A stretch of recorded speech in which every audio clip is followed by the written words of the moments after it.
వ్యవసాయ సహకార మార్కెటింగ్ శాఖల మంత్రి తుమ్మల నాగేశ్వరరావు సమక్షంలో TG Agros TG warehousing corporation మధ్య ఎంఓయు కుదిరింది. 23 ఎకరాల ప్రభుత్వ భూమిలో రూపాయి సొంత నిధులతో 85,000 మెట్రిక్ టన్నుల సామర్థ్యంతో ఆధునిక గిడ్డంగులు నిర్మించనున్నారు.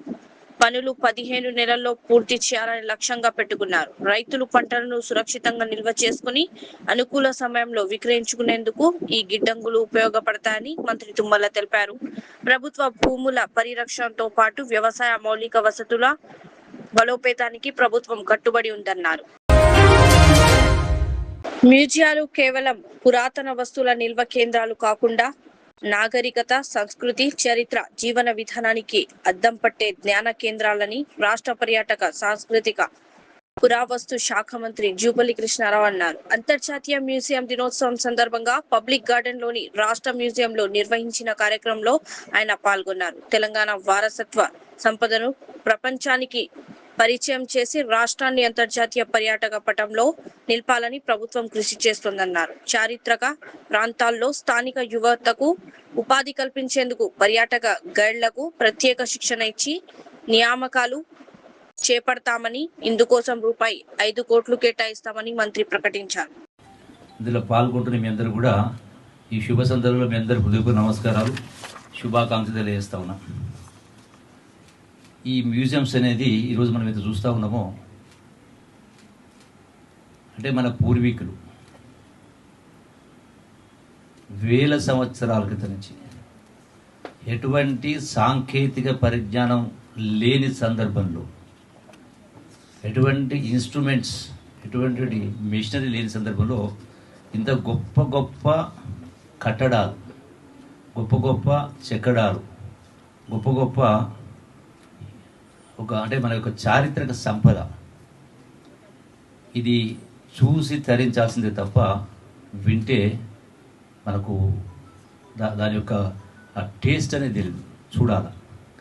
ఎందుకంటే మనం కట్టలేం, మనం నిర్మించలేం ఈ చరిత్రను. మరి ఆ చరిత్రను మనం చూడకపోతే, తెలుసుకోకపోతే, అది కూడా మన తెలంగాణ, మన రాష్ట్రంలో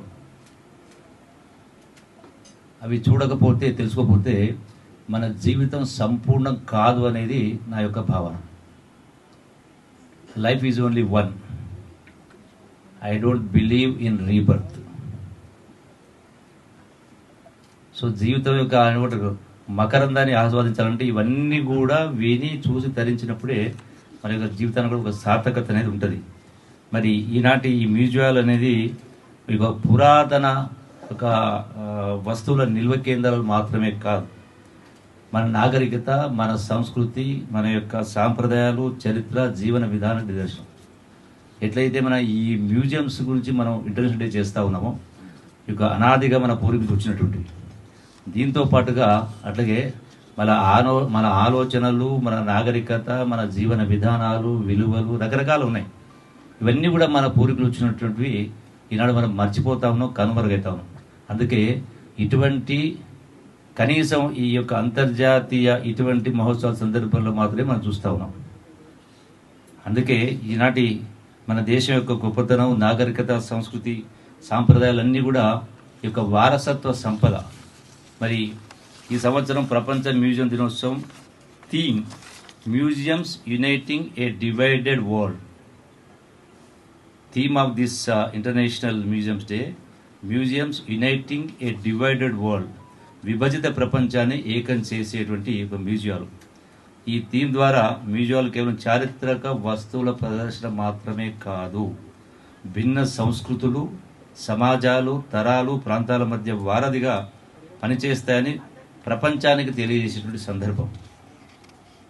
నేటి కాలంలో సామాజిక విభజనలు, సాంస్కృతిక దూరాలు పెరుగుతున్న పరిస్థితుల్లో మ్యూజియాలు ప్రజలను కలుపుతూ పరస్పర అవగాహన, శాంతి, సామరస్యానికి వేదికలుగా నిలుస్తూ ఉన్నాయి. మరి యొక్క ప్రపంచ వారసత్వ సంపదను రక్షించడం అనేది కేవలం ప్రభుత్వ బాధ్యత మాత్రమే కాదు, ప్రతి వ్యక్తి యొక్క ధర్మం కూడా. అట్లాగే మరి కుత్బుల్లాపూర్ నియోజకవర్గంలోని IDPL HMWS SB water works ముందు ఎమ్మెల్యే కేపీ వివేకానంద ఆధ్వర్యంలో బీఆర్ఎస్ మహిళా నాయకులు, స్థానిక మహిళలు ఖాళీ బిందెలతో ధర్నా నిర్వహించారు. హైదరాబాద్ తో పాటు కుత్బుల్లాపూర్ లో తీవ్ర నీటి ఎద్దడి నెలకొన్నది. కాలనీలు, బస్తీల్లో నీటి సరఫరా సక్రమంగా లేదని ఆందోళన వ్యక్తం చేశారు. బీఆర్ఎస్ సహాయంలో కేసీఆర్ నిర్మించిన రిజర్వాయర్ల వల్ల మహిళల నీటి కష్టాలు తీరాయని, ప్రస్తుతం రేవంత్ ప్రభుత్వం నీటి సరఫరాను నిర్లక్ష్యం చేస్తోందని ఎమ్మెల్యే వివేకానంద ఆరోపించారు. ఇళ్లలో పైపుల్లో నీటి ప్రెజర్ లేక ప్రజలు ఇబ్బందులు పడుతున్నారని, ట్యాంకర్ల దందాకు కాంగ్రెస్ ప్రభుత్వం తెరలేపిందని విమర్శించారు. నీటి సమస్య పరిష్కారం వరకు బీఆర్ఎస్ పోరాటం కొనసాగుతుందని హెచ్చరించారు. హైదరాబాద్ శివారులతో పాటు హైదరాబాద్ నగరంలో రోజు రోజు తాగునీటి ఎద్దడి తీవ్రమవుతున్న సందర్భంలో ఈరోజు కుత్బుల్లాపూర్ నియోజకవర్గంలో మరి యొక్క జలమండలి కార్యాలయం దగ్గర మరి పెద్ద ఎత్తున నిరసన కార్యక్రమాన్ని చేపట్టడం జరుగుతా ఉన్నది. కేవలం ఇది ప్రభుత్వం యొక్క కళ్ళు తెరపించాలనే ఉద్దేశంతో చేపట్టిన కార్యక్రమం ఇది. మరి గతంలో కేసీఆర్ గారి హయాంలో ఏ ఒక్క ఆడబిడ్డ కూడా బిందె పట్టుకుని రోడ్డు మీకు రావద్దనే ఉద్దేశంతో మిషన్ భగీరథ కార్యక్రమాన్ని తీసుకొని మరి హైదరాబాద్ శివారులో సుమారు 2,000 కోట్ల రూపాయలతోని మరి వాటర్ లైన్స్ వేసుకుని పెద్ద ఎత్తున రిజర్వాయర్లు కట్టుకున్నాం. మరి కేసీఆర్ గారు ఉన్న రోజులు తాగునీటి సమస్య లేదు, ప్రజలు చాలా సంతోషంగా సంతృప్తికరంగా నీటి సరఫరాతోని మరి సంతోషంగా ఉండే. కానీ ఈ యొక్క కాంగ్రెస్ ప్రభుత్వం అధికారంలోకి వచ్చి దాదాపు 2.5 సంవత్సరాలు కావస్తా ఉన్నది. మేము 24 గంటలు నీళ్ళు ఇస్తామని చెప్పేసి హామీలు ఇచ్చినది. 24 గంటల దేవుడెరుగు, వచ్చే నీళ్లు కూడా సరిగా రాని పరిస్థితి రోజు హైదరాబాద్ నగరంలో దాపురించిందని చెప్పి సందర్భంగా మనవి చేస్తా ఉన్నాను. ఈరోజు ట్యాంకర్లు కనపడిన కేసీఆర్ హయాంలో కనపడిన ట్యాంకర్లు ఈరోజు రోడ్ల పైన అన్ని కూడా ట్యాంకర్ల పైన ఆధారపడిన పరిస్థితి ఉన్నది. తాగునీరు కావాలంటే చాలా బస్తీల్లో, చాలా కాలనీలో ట్యాంకర్లు బుక్ చేసుకునే ట్యాంకర్లతో నీళ్లు తాగేటువంటి ఒక దుర్భర పరిస్థితి ఏర్పడతాం కారణం ఈ యొక్క అసమర్థ పాలనలో